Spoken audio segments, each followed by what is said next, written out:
रामू एक छोटे से गांव में रहने वाला मजदूर था। उसका जीवन कठिनाइयों और संघर्षों से भरा हुआ था, लेकिन फिर भी वह हमेशा खुश और संतुष्ट रहने की कोशिश करता था। रामू का परिवार गांव के सबसे गरीब परिवारों में से एक था। उनके पास रहने के लिए एक छोटा सा मिट्टी का घर था, जिसकी दीवारें समय समय पर गिरने लगती थी और छत से बरसात के दिनों में पानी टपकता रहता था। रामू और उसका परिवार इस छोटी सी झोपड़ी में किसी तरह जीवन बिता रहे थे।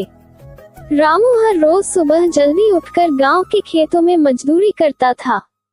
वह खेत मालिक के लिए दिन भर कड़ी मेहनत करता, लेकिन उसके बदले उसे बहुत कम पैसे मिलते थे।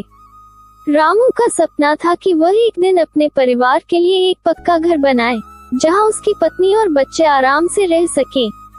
लेकिन मजदूरी की मामूली कमाई से यह सपना दूर की बात लगती थी। रामू की पत्नी सीता भी गांव की दूसरी औरतों के साथ काम करती थी। वह सुबह जल्दी उठकर घर के सारे काम निपटाती और फिर गांव के ही एक घर में बर्तन साफ करने चली जाती। सीता को भी बहुत मामूली पैसा मिलता था, लेकिन दोनों पति पत्नी मिलकर किसी तरह अपने बच्चों को पाल रहे थे। उनके 2 छोटे बच्चे थे, जिन्हें वे बहुत प्यार करते थे। गांव में रामू के जैसे और भी कई मजदूर थे, जिनका जीवन गरीबी और अभाव में बीत रहा था। खेतों में काम करने वाले मजदूरों को कभी कभी पेट भरने लायक भी भोजन नहीं मिल पाता था। सरकारी योजनाओं का लाभ भी ठीक से नहीं मिलता था और गांव के प्रधान के कारण अधिकतर सुविधाएं बड़े लोगों तक ही सीमित थी। एक दिन रामू के गांव में एक बड़ा तूफान आया।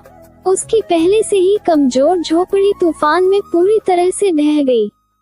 रामू और उसका परिवार बारिश के बीच रात भर पेड़ के नीचे बैठा रहा। उस रात रामू ने ठान लिया कि अब वह किसी भी हालत में अपने परिवार के लिए एक पक्का घर बनाएगा। अगली सुबह रामू ने गांव के सरपंच से मदद की गुहार लगाई, लेकिन सरपंच ने उसकी बातों को अनसुना कर दिया। गांव में और भी लोग हैं, तुम अकेले नहीं हो, ये कहकर सरपंच ने उसे चलता कर दिया। रामू का दिल टूट गया, लेकिन उसने हार नहीं मानी। रामू ने गांव के कुछ और मजदूरों से बात की। उन सभी की हालत भी रामू जैसी ही थी। सभी के पास रहने के लिए अच्छे घर नहीं थे।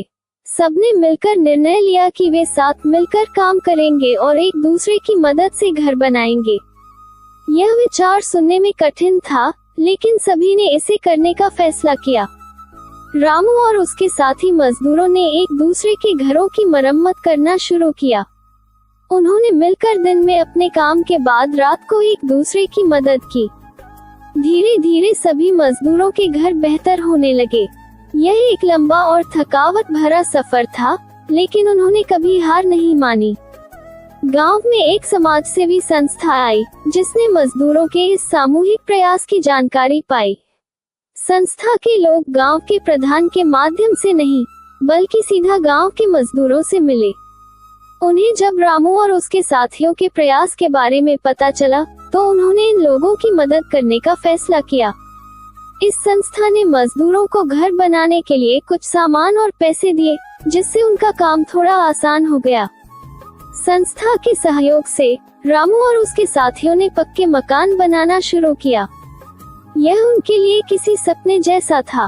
कुछ महीनों की कड़ी मेहनत के बाद रामू ने आखिरकार अपने परिवार के लिए एक छोटा सा पक्का घर बना लिया। जब घर पूरा हुआ, तो रामू के चेहरे पर संतोष और खुशी की चमक थी। उसने अपने बच्चों को उठाकर घर के अंदर लिया और सीता के साथ बैठकर उस दिन का आनंद लिया। रामू के घर बनने के बाद गांव के और भी मजदूरों ने हिम्मत जुटाई और अपनी परिस्थितियों को बदलने की ठानी। अब वे सब मिलकर अपने गांव को एक बेहतर स्थान बना रहे थे। रामू का सपना सिर्फ उसका नहीं रहा, बल्कि पूरे गांव का सपना बन गया। उस दिन से गांव के मजदूरों ने ये ठान लिया कि वे मिलकर अपनी जिंदगी को बेहतर बनाएंगे। समाज सेवी संस्था की मदद और मजदूरों के सामूहिक प्रयासों ने गांव की तस्वीर बदल दी। अब रामू जैसे मजदूर सिर्फ खेतों में काम करने वाले लोग नहीं रहे, बल्कि उन्होंने ये साबित कर दिया कि अगर हिम्मत हो और साथ हो, तो कुछ भी नामुमकिन नहीं है। रामू का संघर्ष और उसकी मेहनत इस बात का प्रतीक है कि जीवन में परिस्थितियां कितनी भी कठिन क्यों न हो, अगर इंसान में इच्छा शक्ति और धैर्य हो तो वह अपनी हालत को बदल सकता है। रामू का सपना सिर्फ एक घर बनाने का नहीं था, बल्कि अपने परिवार को एक सुरक्षित जीवन देने का था। और उस दिन जब उसने अपने पक्के घर का दरवाजा खोला, उसने अपने सपनों को साकार होते हुए देखा। ये कहानी सिर्फ रामू की नहीं, बल्कि उन सभी मजदूरों की है जो हर दिन अपनी जिंदगी को बेहतर बनाने के लिए संघर्ष करते हैं।